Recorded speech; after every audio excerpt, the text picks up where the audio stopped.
कामगार एकजुटीच्या शासनात विलीनीकरण, शासनात विलीनीकरण, हम सब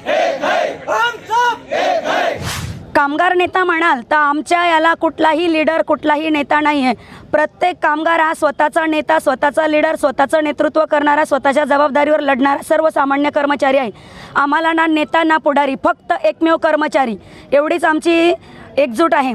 आम्हाला कुठलाही नेता नाही, एक फक्त नेतृत्व स्वीकारावं म्हणून एकमेव कनिष्ठ वेतन श्रेणीचे अध्यक्ष अजय कुमार गुजर यांनी संपाची नोटीस दिली आणि ते न्यायप्रविष्ट लढ्यामध्ये ते तिथं लढत आहे। ते आम्हाला भडकवण्याचं काम करत नाही आहे। आम्ही सुज्ञ आहोत, सुशिक्षित आहोत, आमचं सद्बुद्धी सद्विवेक जागा आहे, आमचा हक्क आम्हाला कळतो। कुणाच्या भडकवण्याने भडकणारे आम्ही लहान बाळ नाहीत। आम्ही स्वतःच्या सद्विवेक बुद्धीने स्वतःच्या हक्कासाठी रस्त्यावर आलेलो आहोत।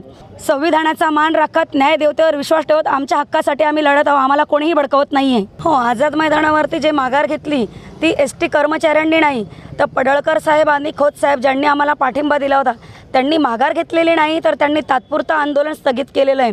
पण त्यांनी आम्हाला कुठल्याही प्रकारचं आव्हान केलेलं नाही किंवा त्यांनी आमच्यावरती कुठल्याही प्रकारचा प्रेशर आणलेला नाही की तुम्ही माघार घ्या म्हणून। आणि संप म्हणण्यापेक्षा आमचा हा 42 कामगारांचा ज्यांचं आज बलिदान केलेलं आहे त्यांचा आम्ही सुतक पाळलेलं आहे आणि तो दुखवटा जाहीर करत आम्ही काम बंद ठेवलेलं आहे।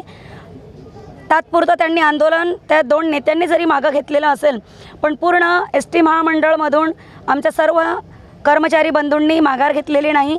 आम्ही जोपर्यंत विलीनीकरण होत नाही तोपर्यंत आमची माघार होणार नाही, हे आम्ही वेळोवेळी सांगत आहोत आणि पुढेही आमची तीच भूमिका राहणार आहे। ज्यावेळेस न्यायदेवता आम्हाला न्याय देईल किंवा आम्हाला आदेश येतील तेव्हाच आम्ही पुढे बोलू, तोपर्यंत आमचा विलीनीकरणाचा लढा हा असाच चालू राहणार आहे। 20 डिसेंबर जरी आमची तारीख दिलेली असली, मुख्यमंत्री साहेबांनी आत्ताच्या या सेकंदाला हस्तक्षेप करावा व विलीनीकरणावरती शिक्कामोर्तब करून आम्हाला लेखी स्वरूपात द्यावं। त्यांनी सांगावं की 6 महिन्याने कुठली तरी तारीख देऊन की या तारखेला तुम्हाला विलीन करण्यात येईल। आम्हाला ही भरघोस पगार वाढ जी दिलेली आहे ती आता नाही दिली तरी चालेल, आहे त्या पगारावर, जसं संजय राऊत साहेबांनी मोठं विधान केलं होतं की आहे त्याच्यावर समाधान माना, त्यांनी जर 6 महिन्याच्या कालावधीवर आम्हाला लेखी स्वरूपात दिलं की 6 महिन्याने विलीनीकरणात तुम्हाला घेण्यात येईल, तोपर्यंत आम्ही आहे त्या पगारावर समाधान मानू।